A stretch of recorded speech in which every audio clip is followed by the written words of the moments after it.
En los casos de influenza grave está descrito, y lo sabemos también hace muchos años, la asociación que inmediatamente junto con un cuadro de influenza o justo después, cuando estoy saliendo la influenza, algunas personas tienen mayor susceptibilidad, están más vulnerables a sobreinfectarse con una bacteria.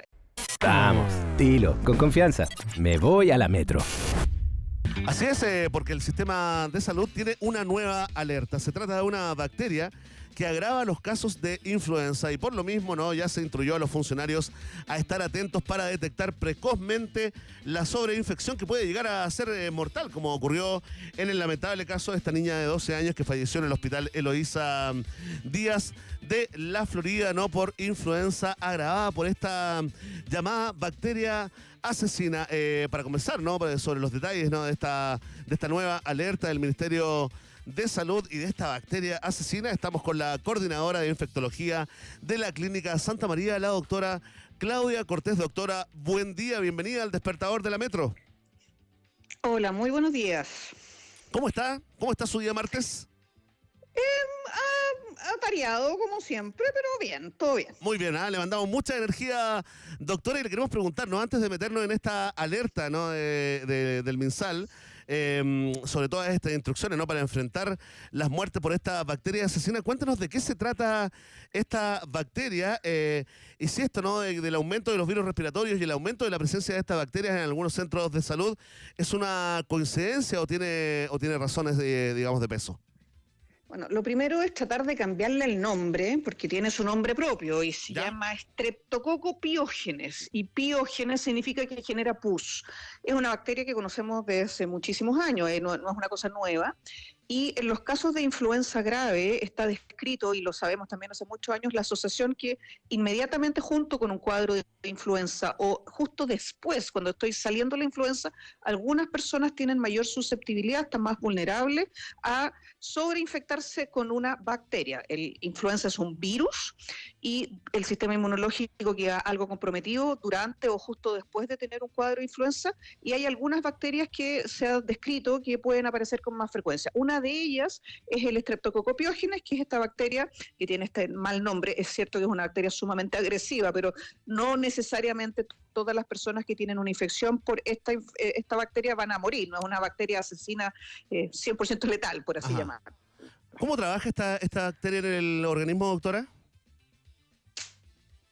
Esta bacteria, al igual que la gran mayoría de las bacterias, ataca y tiene algunos factores de agresividad o de virulencia, que es como se llama técnicamente, a distintos niveles. Da principalmente inflamación de tejidos blandos, se pueden acumular pus en los músculos o en las articulaciones, pero lo que estamos viendo ahora también es que puede comprometer el pulmón o se puede ir a la sangre y tener lo que se llama una bacteremia o una sepsis por esta bacteria, que uno de los problemas que tiene es que es sumamente rápida, es muy agresiva, y si uno no la sospecha, si el médico que está viendo a ese paciente solo se queda en la influenza y no busca la asociación con esta otra bacteria, que en el fondo son dos agresores que se juntan y hacen un, entre comillas, súper buen equipo contra la persona que está enferma, uno no le da tratamiento. Hay que recalcar que la gran mayoría de las personas que tienen una infección viral no necesitan antibióticos, porque los virus no se matan con antibióticos.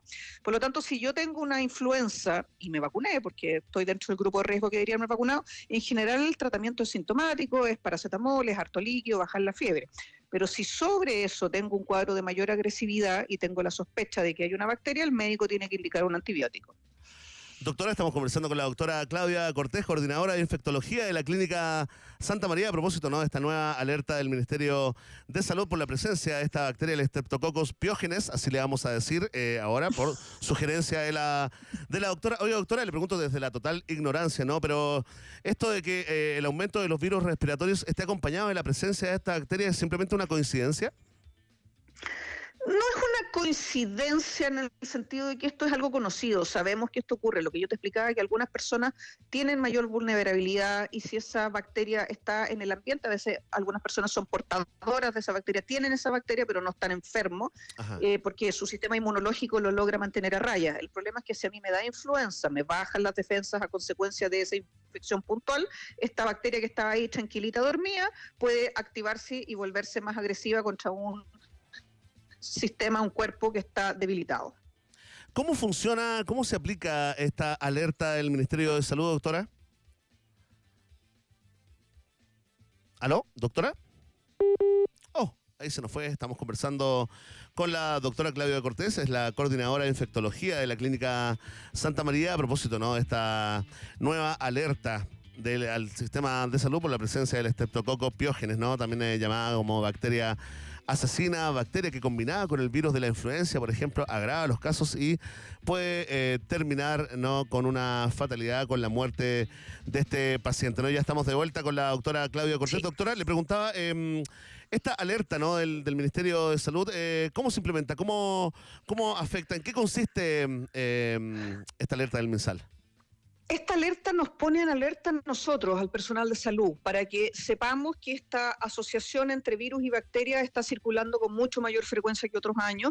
Entonces los médicos la podemos sospechar y la podemos buscar, porque influenza tenemos todos los años, todos los inviernos, por lo tanto a eso estamos súper acostumbrados, pero cuando se asocia a esta bacteria, como en esta asociación, esta partner que hacen, que es bastante dañino, sí, claro, tenemos que tenerlo en consideración para tomar los exámenes específicos, para partir tratamiento antibiótico en forma precoz si es que sospechamos y hacemos el diagnóstico y la confirmación diagnóstica de esta bacteria que esté presente. Eso significa la alerta. Y también ponerlo en el tapete para que la opinión pública sepa que hay medidas que tienen que tomar siempre ante cuadros respiratorios, que es un lavado de manos profuso. En general, las bacterias y los virus se transmiten.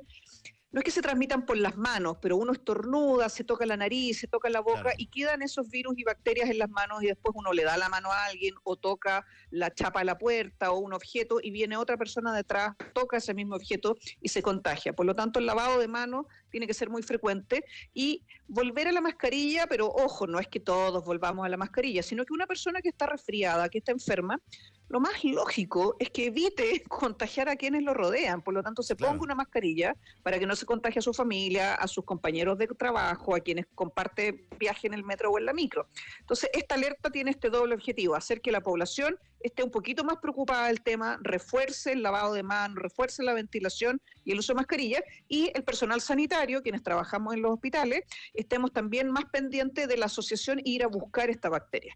Doctora, la vacunación me parece, ¿no?, de perogrullo, ¿no?, pero es clave en esta situación, ¿no? Efectivamente, hoy día el Programa Nacional de Vacunación, que partió en marzo, o sea, ya llevamos varios meses vacunando, son todos los niños menores de 10 años, si no me equivoco, no recuerdo si 10 o 11, la verdad, o es desde quinto básico hacia abajo porque los vacunan en los colegios, y todos los adultos sobre 65, todas las mujeres embarazadas y las personas que tengan alguna comorbilidad, alguna infección, alguna enfermedad concomitante, hipertensión, diabetes. Es un grupo bien grande y esas son las personas que tienen más riesgo de tener una infección grave. Por lo tanto, si bien el óptimo era haberse vacunado hace unas buenas semanas atrás, todavía estamos a tiempo. ¿Esta vacuna es gratuita, doctora? Porque hay una discusión en las mesas, en las sobremesas, en las redes sociales también, gente que dice que le cobran y gente que dice que no le cobran. ¿Qué dice la ley al respecto? La vacuna es gratis para los grupos de riesgo que te mencioné, los niños desde quinto básico hacia abajo, mayores de 60, embarazadas y todas las personas con comorbilidad. Es una vacuna gratuita en todo el sistema de salud público y privado. O sea, si yo voy a la clínica más pituca, me van a vacunar gratis igual si pertenezco a ese grupo. Si no pertenezco a ese grupo y yo me quiero vacunar, esa vacuna la tengo que comprar. Perfecto, doctora, queda súper aclarado. Cuéntenos cómo está, porque se adelantó justamente, ¿no? Se adelantó algunas semanas esta curva, ¿no?, de atenciones de urgencia por virus respiratorios.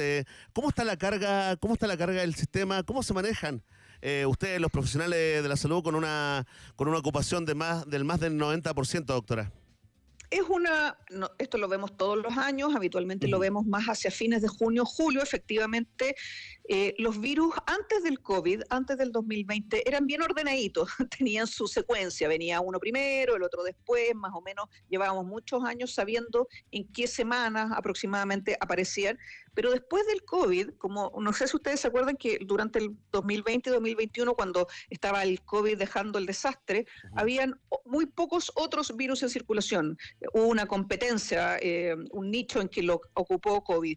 Ahora el COVID está en retirada, todavía hay muy poquitos casos, pero existe, y se están reordenando. Por lo tanto, ha sido muy difícil después del 22, 23, 24, en el año en que estamos ahora, poder predecir el orden o la temporalidad en que van a aparecer los virus. Y efectivamente, si uno lo compara con lo que ocurría antes del COVID, esto se adelantó una semana.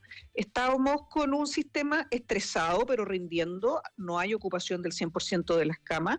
El año pasado, con el virus respiratorio sincicial, que les da mayoritariamente a los niños pequeñitos, menores de 2 años, fue una situación muy compleja. Hoy día no estamos en ese escenario, y además también aprovechar de recordar que si bien estamos hablando de influenza, el virus respiratorio sincicial, que habitualmente viene como después, siempre es influenza primero, PRS viene unas semanas más tarde, hoy día tiene un medicamento que funciona como una vacuna y que nos puede evitar el caos que tuvimos el año pasado con muchísimos casos. Ajá. Por lo tanto, todos los niños que nacieron desde octubre del año 2023 a los que están naciendo ahora pueden recibir este medicamento, deben recibir este medicamento para prevenir la infección por virus respiratorio sincicial, que en los niños chiquititos, en las guaguitas, es un virus muy grave que puede dejar secuelas respiratorias para toda la vida o la muerte. Ahí está, muy clara la información entregada por la doctora Claudia Cortés. Ella es coordinadora de infectología de la Clínica Santa María. Doctora, le queremos agradecer esta conversación. Todo muy claro, comunica increíblemente, doctora. Así que gracias por conversar con nosotros acá en el Despertador de la Metro.